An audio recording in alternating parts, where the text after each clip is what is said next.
Hello, everybody. It's Michelle from JD Gallagher Estate Agents.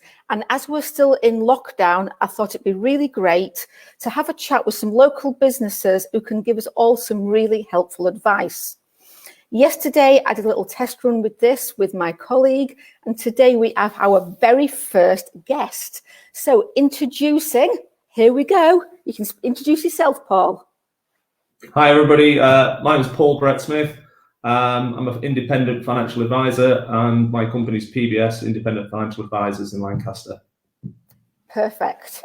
Now, we've had quite a lot of people, and I'm sure you've had the same, Paul, contacting us about mortgages. As you know, we are estate agents, and if I need a mortgage advisor, any of my clients do, the first person we refer them to is actually Paul and Ross at PBS. So we thought, we've got a list of questions. Some have been asked repeatedly. Let's put Paul on the spot and get Paul to answer them for us. So are you ready, Paul? Yep. Right, I've got them here all typed out, so bear with me. Right, question number 1 has come from Sarah. Sarah says, in these difficult times, we all know lenders are using desktop surveys, but what is a desktop survey? Okay, good question. So a desktop survey, or an AVM, which is an automated valuation model, isn't something new. Lenders have been using them for several years as a way to try and speed up their mortgage application process, and also a way for lenders to try and reduce cost. Originally, when they were brought in just for remortgage applications. But over the last few years, several lenders have also been using them for purchase applications. So once the lockdown and social distancing came into place, physical valuations were put on hold, obviously to protect people. And as a result, lenders are now trying to use desktop valuations wherever possible. So a desktop valuation is where a surveyor or a lender will value a property without going out to it physically. And instead, they'll look to use information available to try and obtain a valuation of that property, such as land registry data, comparable valuations, and sold prices for properties in that area. Where they're not able to do that, they will then obviously say that they can't do a desktop valuation. And what they will do is instruct a physical valuation to be done. But obviously, at this moment in time, that will probably be put on hold until the social distancing measures and lockdown is relaxed and it's safe for people to go out and do a physical valuation of a property. Okay, and is there any sort of borrowing restrictions on that? Do they have to be of a certain level amount, or? So where in most cases, lenders will do or try and do a desktop or an automated valuation if the loan to value is below 75%. So if someone's looking to borrow less than 75% of the purchase price or the value of the property. However, good question, just in the last few days, actually a couple of lenders, Halifax and Nationwide, have now increased that level up to 85% loan to value. So more lenders may follow suit in the coming week as well. Right. So that brings me now to my next question of, let's have a look, number 2. This is from Richard. Richard says, which are the best lenders, e.g. in terms of rates, are actually best to go to? Right, okay. This is the question everybody asks me, not just in lockdown, but every day and also. Rates are changing continuously, and more so given the current situation, the climate, and also lenders are changing criteria. So it's not a simple question to say what's the best. It really is down to an individual's circumstances and what's important to that client. So for example, some clients will want security, so it may be a fixed rate is best for them, and it may be a short-term or a long-term fixed rate. And then some clients may want more flexibility to be able to pay off that mortgage sooner. So I can never always answer to a client who's the best lender to go for. It is really down to what a client's needs and objectives are, because it could also come down to a client's income, if it's made from various different sources. There's lots of different bits that come into that. So definitely not a straightforward question then. I can't answer that one, sorry. But if they get in touch direct with you and then you look at their circumstances, then you can. Yeah, Okay. Exactly right. Because what is the best lender or the best deal if someone's got a 10% deposit? It's not maybe going to be the best deal or the best lender if someone's got a 20% deposit. So everybody is different. Okay. I'll let you off on that one then. All right. Okay. Number 3 is from Judith. Judith says, would you suggest that now is a good time to take a longer term fixed rate mortgage? Okay. So again, yeah, so interest rates now are incredibly low. We could turn around and say that they're all-time low, to be honest. Or they certainly were before the coronavirus situation. They've not changed massively, really. So yes, a long-term fixed rate, you can fix for, we class long-term as 5 years and greater. There are some lenders who are doing 10-year deals. So you can get some fantastic rates and you'll be able to budget then and know exactly what you're paying for that 5-year period. So yes, it's a good opportunity to do that. However, you also need to look at your own individual circumstances. So if you're maybe considering or thinking that you may move within that 5-year period, it might not be the most suitable option to do so because you may then incur early repayment penalties. So if you're thinking maybe in 2 or 3 years, I'm going to move, a shorter term fixed rate may be more suitable. Okay. Back to my questions. I liked that answer. Okay. Right. So we've done that one. Number 4. Oh, now this is one that I've been asked twice. Can I get a mortgage agreed in principle on my normal salary if I've been furloughed? Okay, the answer to that is yes, and simply. Not just an agreement in principle, but actually a full application you can go to. So lenders will use furloughed income and assess that. And that's not all lenders. Every lender is slightly different on their criteria. And some lenders, if, for example, your employer has chosen to top up your salary to what it would normally be, so, for example, to the 100%, there are lenders that will take your 100% of your salary, even if you're currently furloughed, as long as we can evidence that you are still getting 100%. Quite a simple answer, that then. Right. Have I got any hard ones for you? Oh, okay. Sorry, Paul. So this one, I'm going to save my hardest one to last. So number 5, who's this one from? Oh, this is from David in Golgate. Okay. I've heard about people taking mortgage holidays. What does this mean? And when do I have to pay it back? Do I have to pay it back? Will it affect my credit score? Right. Okay. So a mortgage payment holiday, again, it's nothing new. Clients have been able to contact lenders and request payment holidays in the past. However, with the coronavirus situation, the government asked all lenders to be able to offer those people that have been affected by coronavirus, allow them to take a three-month payment holiday. Doesn't just apply for residential mortgages. It also applies to buy-to-let mortgages. So, for example, if a tenant is suffering from coronavirus situation, loss of income, work, and struggling to pay rent, then the landlord can also contact their lender and request a payment holiday. Now, a few things. Typically, you've got to be, well, you will probably have to be up to date with payments on your mortgage to request a payment holiday. I don't believe lenders would probably offer that if you were in arrears at this moment in time. And also, you do have to say that you've been affected or there has been an effect as a result of coronavirus. It is a holiday, it's not interest free. So what that means is that you won't pay your mortgage payments for that given period, that 3 months.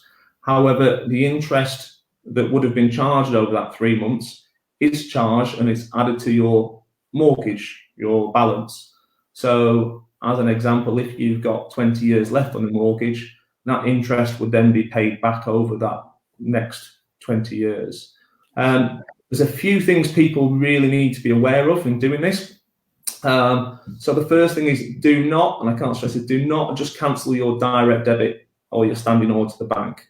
If you do that, that will impact your credit history and it'll have implications on you getting a mortgage in the future or another deal. So certainly do not do that. What you need to do is you need to contact your lender first and foremost and make sure that they give consent to do that. Now, lenders the majority of lenders, how they want you to do this is via online, via form. Most of them have set up a form via their website. They are, because of the coronavirus situation at the moment, they're working with reduced staff. So they typically don't want lots of phone calls because they can't deal with the volume and demand. So you complete online a form and then they will come back to you and confirm and allow that. So it's important that you make sure you've got consent from them first before you cancel any direct debits or standing orders on that basis. I think we're clear on that one. So basically, do not cancel, not speak to the bank, but fill out that form online first. Yeah, and make sure you get something back from them, I would say. Yeah. Definitely. People will have to be aware that, they'll have to give a bit of time, to allow that process to take place. Okay. Right, I've saved my hard question to last. Okay. I'm such a nice person. Right, are you ready? Okay. Oh, this comes from Susan over in Morecambe. I am thinking of moving in the summer, but my current mortgage deal is coming to an end soon. What are my options for my mortgage?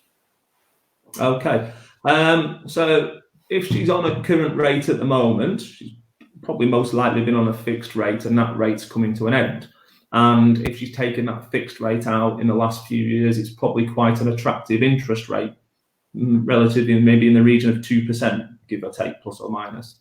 Now, when that comes to an end, if she does nothing, Susan, I think it was Susan, her interest rate will then revert to what's called the bank's standard variable rate. Now, that's a variable interest rate and it's their normal standard interest rate. Usually that will mean an increase from what she's paying or the interest rate she's been on now. And most standard variable rates are in the region of around about 4%.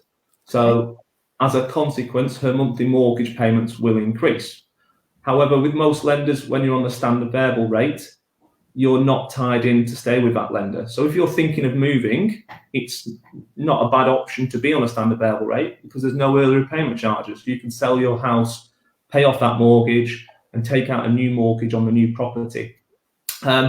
However, it's therefore going to mean an increase in monthly payments. And as the situation is at the moment, she may not, maybe paying a higher interest rate for a month or 2 months.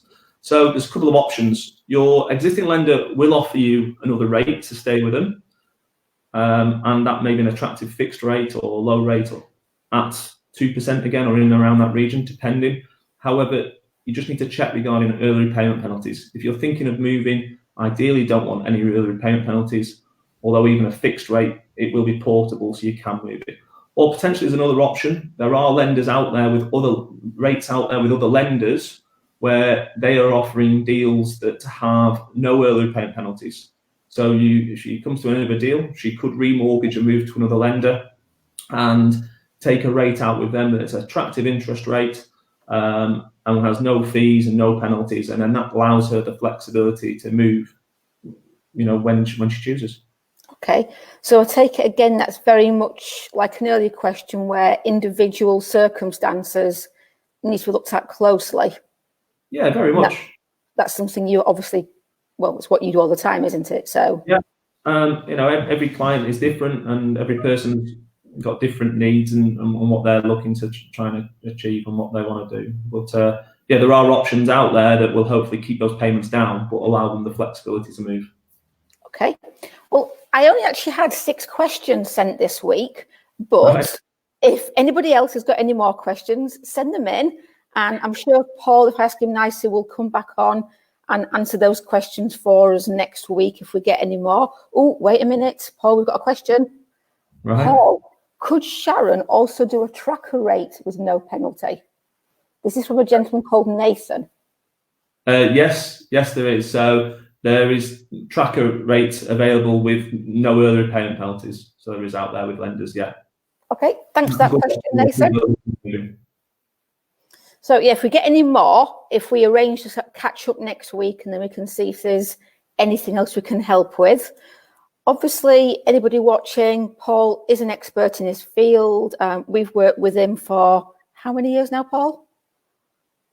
Over 15. I was going to say it's a long time.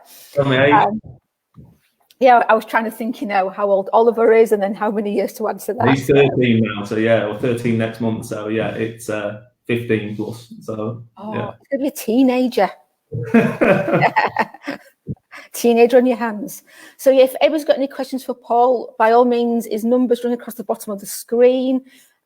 He's got his own website, which is, Paul?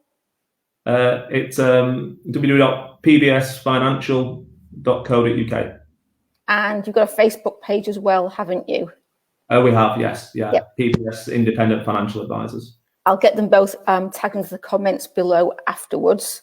So before we say goodbye, Paul, I've got to ask you about lockdown. What's the main thing you're not liking, and what are you secretly loving? Because everybody's loving something secretly. Okay. Well, the good bit is that, it's spending more time with family at home, obviously. It's actually made me also ring family that aren't near me and speak to them more time on the phone, on a regular basis, where probably that didn't happen as frequent as it should done. The negative part of it is you don't get out to socialise, you see your friends, your other people, and I'm into my sports, so sports is very much put on a hold. There's no rugby at the moment, and Oliver's into his motorsport, and it doesn't look like there's going to be any Grand Prix for the near future. Oh, see, for me, I've got to love this weather. I've realised I normally go to work in the dark and return in the dark, and I've actually discovered what my house looks like and my garden looks like. And of course, got to grips with the greenhouse, which you did sorting. Very good. Yeah, I have to say I'm not missing my commute through Goldgate every morning. And we travel down a road that I would actually put forward as the worst of potholes in the entire UK. I'd argue that one out with anybody who wants to argue with me and say, come and test them out. But, like you, I'm missing people. I'm a people person, so. Hopefully, things will get better in the not too distant future. Hopefully, and we can have a face-to-face conversation in person rather than via screen. So thank you for being a great guest, Paul. You are officially my first. So, and if anybody else wants to join us on our lockdown chats, please just get in touch. We'd love to feature you. So I'm going to say goodbye for now, and thank you, Paul. See you later. No, take care. You too.